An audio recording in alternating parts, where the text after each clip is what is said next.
Hello again and welcome to another Warhammer 40k Morning Glory video. In today's episode, I want to take you through my recommended beginner 2000 point army list for the Astra Militarum. You see, we've had a new edition launch and it's really exciting, loads of new players coming into the game. But sometimes as a new player, it can be tricky to know where to start, which boxes you should be picking up, what models are going to be good now and in the future. And what I want to do with this video is just take you through that process, point you in the right direction, and hopefully make this whole process a little bit clearer and a lot more fun. I also just want to say that I fully encourage all questions and discussion down in the comment section below. If you're a new player and you're not sure about a certain unit and you want to find out a bit more about it, get that question down there. And if you're a veteran player who's got some valuable insight that you want to add, please feel free to get involved in the discussion. As a community, as the Guard player base, we'll all improve, we'll all get better if we work together and we share our knowledge. And so with all of that said, let's not mess around anymore and let's dive right into today's episode.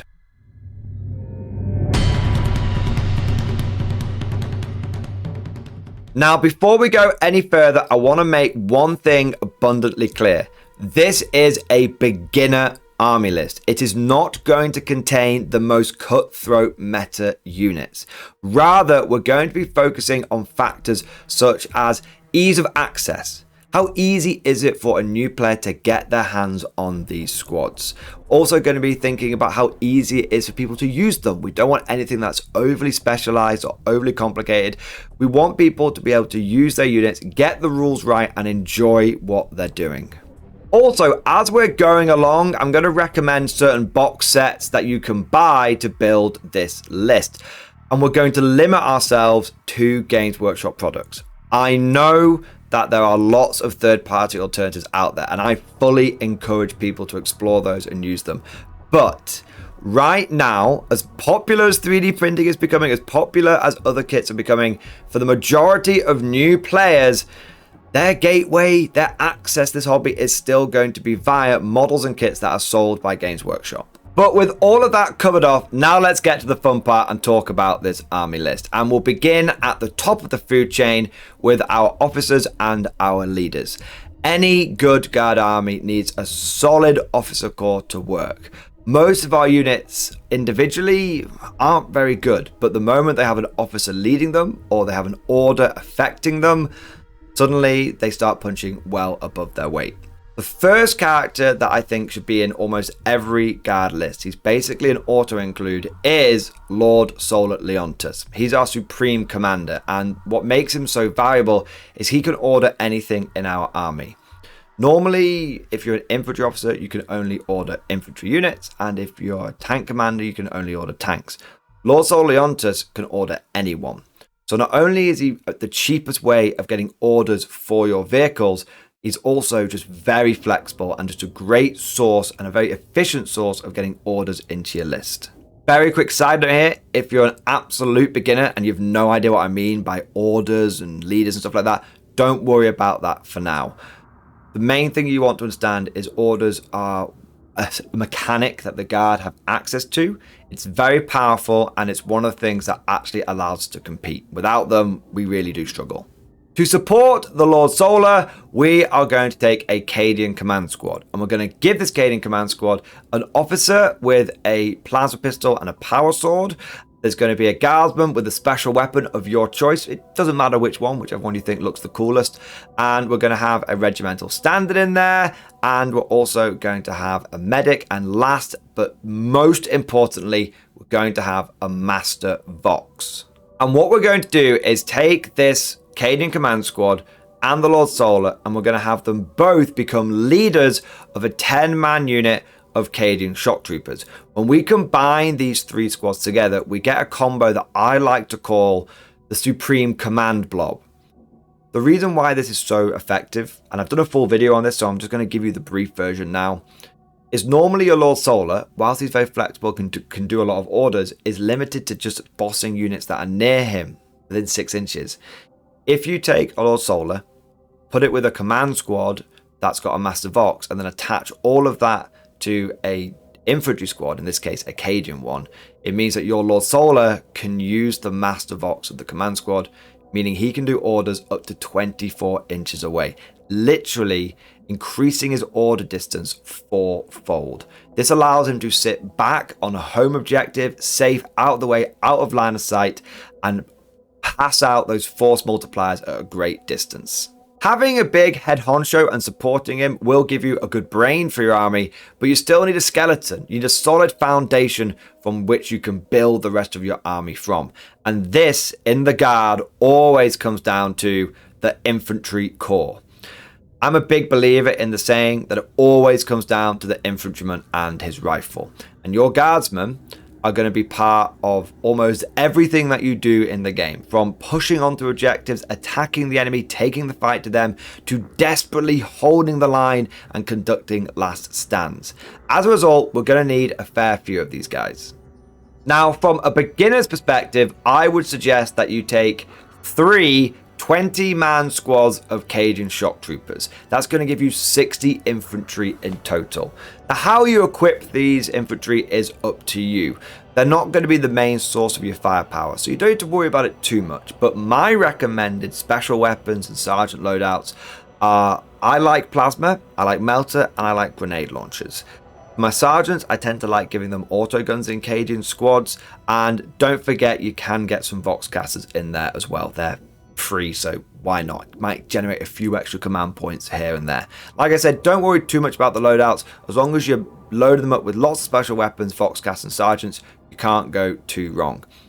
Now, these infantry are good, but they're going to need some other officers to support them. It always comes back down to officers, boys. I recommend that one of these Cadian blobs is supported by a Cadian command squad. And again, I recommend something like a regimental standard and a medic, Master Vox in there. As long as you've got the medic, that's the important one in there, because you want to give that squad a 6+ feel no pain. Makes it a little bit more durable. As for the other 2 squads, I would suggest Cadian Castellans. Cadian Castellans are very cheap. They're a good way of getting an extra order into your army, and they provide your blobs with sustained hits, which is going to increase their killing power. Also, Cadian Castellans allow you to fall back, so if you've been tied up in combat, you can fall back and you can still shoot. So the age-old trick that opponents of the guard that they like to do is they tie you up with like some spare units that they're never going to kill you with, but it stops you from being able to shoot them. Cadian Castellans stop that from happening. So just to be clear, to summarize, for the infantry corps, I recommend 3 20-man squads of Cadians. I think one of those Cadian squads should be led by a platoon command squad with at least a medic in there, and the other 2 should be led by Cadian Castellans. So far, we've really been focusing on troopers, on infantry-based models, and we've now got a really solid amount of boots on the ground. Between our command elements and our infantry corps, we're looking at over 80 models. Now we need to turn our attention to the tanks. Guard players love tanks, and there's a good reason for it. They're fun, they're powerful, they come with the biggest and best guns, and they're often the main source of damage dealing in your army. It's all well and good having a lot of infantry running around, but you're kind of relying on chipping away at the opponent. Sometimes you just need to deliver a hammer blow, and this is where your tanks come in. The first tank that I recommend players get is a Rogal Dawn battle tank. This is an absolute beast. It's a big, chunky tank, and it comes with a hell of a lot of firepower. Right now, as of recording this video, I personally believe that the Rogal Dawn is the best tank in the entire game. Of course, that may change in the future, but whatever happens, the Dawn is just a big old slab of armor that comes with a lot of DACA, and that's always going to be something that's valuable in your guard force. To back up the Rogal Dawn, I also suggest you take 2 Lehman Russ battle tanks. Lehman Russes are your bread and butter. They're your go-to vehicles, and they're not too big, they're not too little, they're not too cheap, they're not too expensive. They are the perfect jack of all trades, master of none.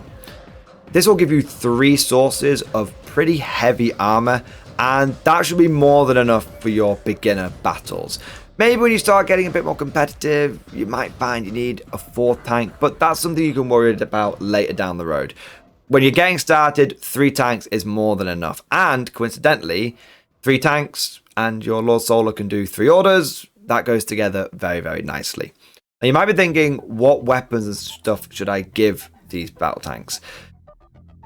My personal favorite on the Dawn is to go for the Oppressor Cannon with autocannon. That's just a really solid, hard-hitting weapon. And in terms of the extra weapons you can get on the Dawn, I always suggest you take the stubber and then the 2 nipple stubbers as well. You can take melter guns, and on paper the melter guns do look really nice, but they're very, very short ranged. And at the end of the day, all of your tanks, they're long range fire support. If you're getting into melter gun range, it's probably not ideal. So I would suggest overall, for your Dawn battle tank, you want to have the Oppressor Cannon with autocannon, 3 heavy stubbers, and then I would go for the Pulverizer Cannon in the front to give you a bit more boom boom. And I'd also go for the multi-melter Sponsons because they're also quite punchy and they pair well with the 18-inch half range of the stubbers. That I think is a very solid take all comers Dawn. It's got enough DACA to hose down hordes and it's got enough punch to take on vehicles as well. Attention guardsmen, this is an announcement by the Departamento Militarum. Element Games is an official sponsor of the Mordian Glory channel. They offer up to 20% off Warhammer 40k and 10% off Bolt Action and other game systems. Use the link down in the description to save money and support the channel. Anyone not using the link will be referred to the local commissariat. Also, don't forget that if you use referral code TIM3921, then you will receive double store credit, saving even more money on your future purchases. That's all for now. Fallout! As for the Leman Russ battle tanks, this is a lot trickier because there's so many different flavors of Leman Russ and there's one for every kind of situation you might encounter. From a 10th edition perspective, the best Leman Russ is the Exterminator, the one with the twin autocannons. It's got the rate of fire, it's got the strength, it's got the damage, and it's got the full rerolls to wound as well to make it not only good at scything down hordes, but also for actually being able to tackle some enemy vehicles too.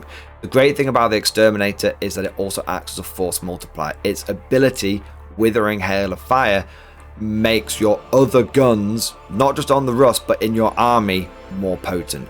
So if I was to suggest one Russ, I would go for the Exterminator in 10th edition, but for a future-proofing perspective, a vehicle that's always been good, no matter what edition, can't go wrong with the classic Leman Russ battle tank, the one with the battle cannon.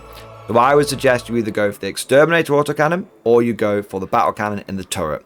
As for the sponsons and hull weapons, las cannons in the front, bit of extra anti-tank, can never go wrong. And on the sides, I'm a personal fan of the plasma cannon.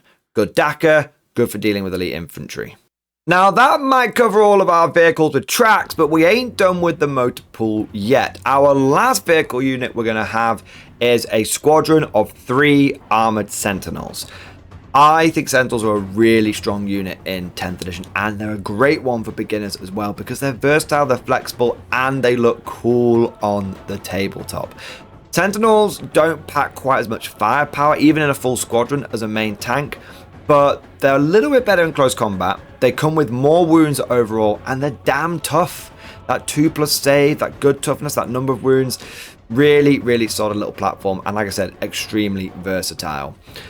They're kind of like a tank that you can use as an infantry unit. They can screen, they can slow people down, they can take objectives. They don't mind being up close and personal, but they also don't mind doing that long-range fire support when it calls for it. When it comes to the loadout for Sentinels, give them the Sentinel Chainsword. It's free. Like I said, gives them a chance in combat. Also, take the Hunter Killer Missile. Again, it's free. It gives you some extra 1-pop anti-tank. Then we get to the main gun. And the number 1 rule is give all the Sentinels in the squadron the same gun. Don't have one with the multi-laser, one with the missile launcher, one with the las cannon. No. Standardize it, homogenize it. And there are 2 weapons that I recommend for Sentinels. These are ones that have been good forever. They are addition proof. Either you go for the autocannon, which has got a little bit of volume, but good punch, good damage. It's take all comers. It can chip away at tanks, but it's also okay for dealing with hordes. Or you go for my personal favorite, the las cannon. Las cannons, Sentinels, it's a match made in heaven, and it allows them, even though they're light vehicles, to punch up into heavy vehicles. it's hard for your opponent to ignore a triple lance cannon sentinel squadron. That's going to draw fire away from your other tanks like your Russ and like your Dawn, and it's going to increase the overall survivability of your vehicle fleet. So we've covered the headquarters, we've covered the infantry, and we've covered the tanks. Now we need to get to the support units, and the main support element in the Guard is your artillery. And artillery is vitally important. It allows you to shoot indirectly. This means that you can have your units hidden out of line of sight, and you can shoot at them and they can't shoot at you. Artillery is very good because it allows you to hit the enemy with impunity, but it also stops your opponent from being able to hide.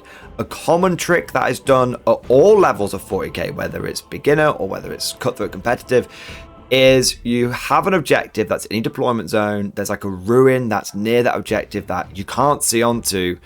But if your opponent takes like a little 5-man squad of Space Marines or Sister Battle or something like that, and they put them in that ruin on that objective is locked down by your opponent, and for almost next to no points. Little 100-point squad of Space Marines, it's just nothing. This means they can then put the rest of their army into pushing forward and taking to fight you and contesting the middle board. What artillery allows you to do is see that trick and go, no, not today. I'm going to shoot that unit that you thought was hidden because I can fire at you without needing line of sight. And I'm going to bombard that, blow it up, take that objective off you.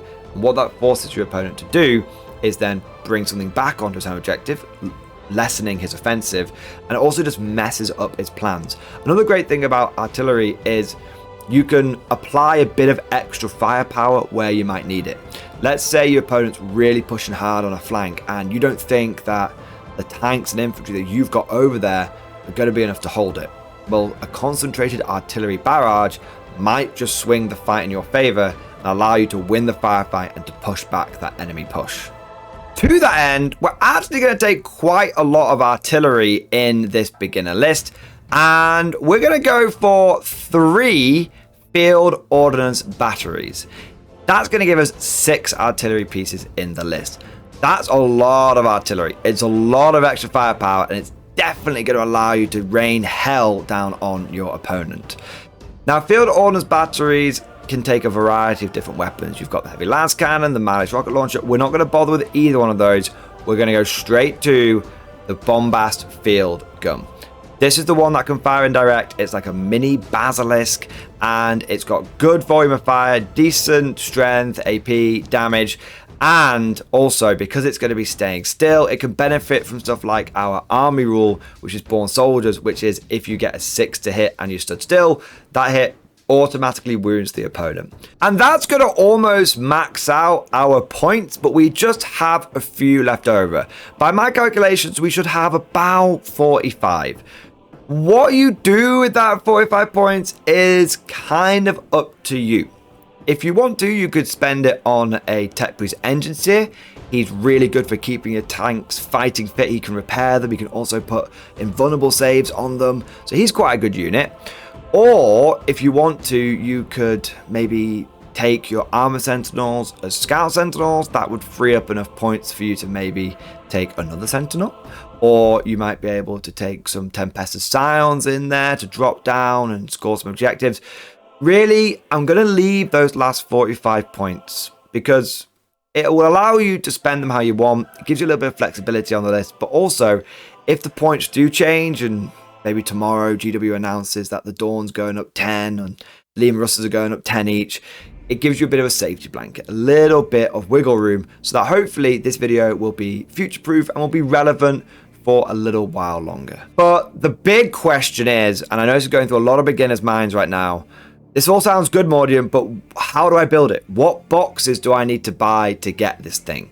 Don't worry, I've got you covered. You can actually put this entire army together using less than 10 boxes of 40k. To start off, you want 3 combat patrols. This is going to give us 3 sentinels. Brilliant, that's our sentinel squadron covered. It's going to give us 3 field ordnance batteries. Brilliant, that's all of our artillery covered. It's also going to give us 20 Cadian shock troopers per box. That gives us 60 infantry. Brilliant, that's all of the infantry we need for our main line infantry corps. We're also going to get 3 command squads. Now, 2 of those command squads, you can pretty much build them as you see on the box. As long as they've got that massive ox, the medic and the flag, you'll be fine. That last one, we're going to be clever with. Rather than building it as another command squad, we're going to use it to build lots of other characters. It's a really flexible kit, that command squad box, and you can easily get a couple of officers out of it. And we're going to use those officers to represent our Cadian Castellans. So that covers us for all of the infantry and officers that we need to support our main infantry blob. Honestly, the combat patrols get us nearly the entire way there. After that, all we need is 1 Rogel Dawn tank box that contains everything we need for that vehicle, 2 Lehman Russ battle tank boxes, that's going to cover us there. That's all the vehicles covered, all the artillery covered, all of the line infantry covered. The last thing is the Supreme Command blob. That's 1 Lord Solar Leontus, and we need 1 extra box of Cadian Shock Troopers, because between those 2 and 1 of these spare command squads we're going to have from the combat patrols, we're going to have everything we need to put that combination together. In total, it is 3 combat patrols, 1 Lord Solar Leontus, 1 extra box of infantry, 2 Lehman Russes, and a Rogel Dawn battle tank, for a total of 8 boxes, 8 kits that you need to buy for this army. And hopefully, because it doesn't take a mountain of different boxes and all these different special units to be gathered from different corners of the internet, this should be a relatively straightforward army for a beginner to put together and to start having games. Now, I do want to acknowledge the fact that a lot of the choices in this list aren't optimum. I know some people would argue for like basilisks over field ordnance batteries, for Death Corps Krieg over Cadians, but like I said at the beginning of the video, and I want to reiterate it here, the main focus on this is getting a list together that will help a beginner to start playing some full-sized games.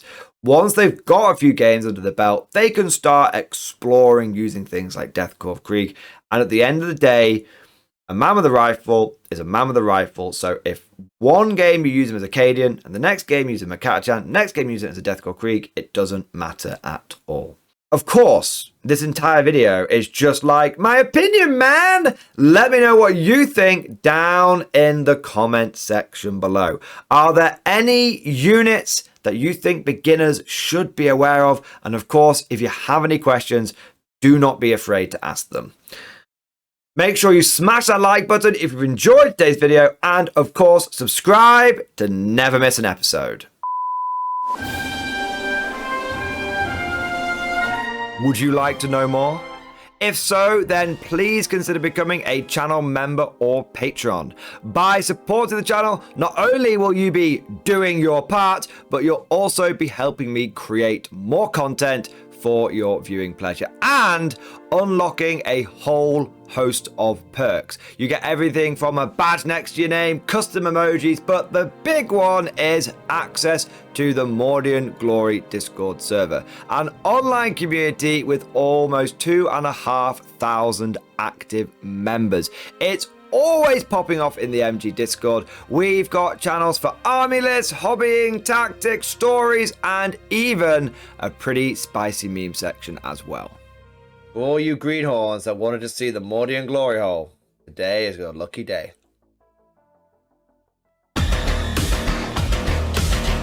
And joking aside, I do want to say a massive thank you to all of the current channel members and patrons. You guys are amazing, truly the lifeblood of the channel. I could not do Mordian Glory full-time without the incredible and generous support of my members, so thank you guys so much. And last but certainly not least, I want to say a personal thank you to all of my top tier Patreons. These are the War Masters, the people who have truly gone above and beyond the Call of Duty. So a massive thank you to Bon Bon Vert, Mad Larkin, Mark Panconi, RJ Scorpion, Swordfish Trombone, John Stubbs, Nick Walsh, Diesel Fox, August Vardy, and the Tommies. Thank you guys, your incredible support makes a huge difference, and it is a big part of how I'm able to do Mordian Glory full time. But that's all for now. thank you for watching, and of course, as always, I'll see you guys next time.